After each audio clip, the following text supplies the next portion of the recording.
Former Vice President Joe Biden leads the 2020 Democratic field in a key state, though he has yet to announce his run for president. A new, very early poll shows 27% of likely Democratic caucus goers in Iowa picked Biden. He has a 2-point lead over Vermont Senator Bernie Sanders. Ed O'Keefe is in Austin, Texas, where some of the Democratic hopefuls spoke out over the weekend. Ed, good morning. Good morning, Nora.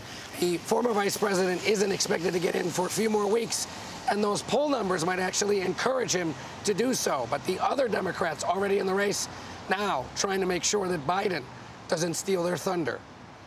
2020 contenders at South by Southwest in Austin tried to avoid bringing more attention to the possibility of former Vice President Biden getting into the fray.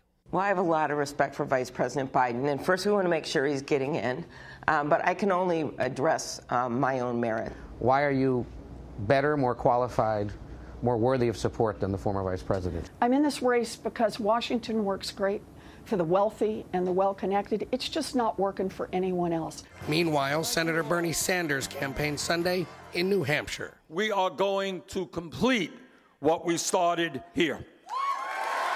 Sanders, campaigning for president a second time, is once again forcing a conversation among Democrats about socialism.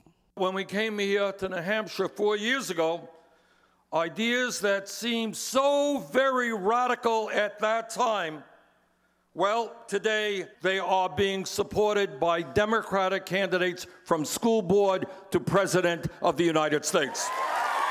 It's a topic we asked Democratic primary candidates about. So in these questions of capitalist versus socialist, we put you down as a capitalist. Put me down as a capitalist. If you get labeled as a socialist. Well, it's just wrong. Former Colorado Governor John Hickenlooper addressed the question on Face the Nation. Well, I'm comfortable. I'm happy. Go ahead. I'm happy to say I'm a capitalist, but I think at a certain point, the labels do nothing but divide us. Here in Austin, more than a dozen presidential contenders made appearances over the weekend, but the eyes of the political world will be on Washington Tuesday morning. That's when the former vice president is set to address the International Association of Firefighters. It's a labor union that says it would support his presidential bid and provide him on-the-ground support in places like Iowa and New Hampshire.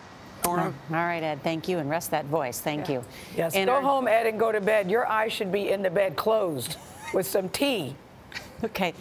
All right. In our next hour, Mama Gayle has a message. Thank you very much. Mama Gayle. Your wife just called and said, come home.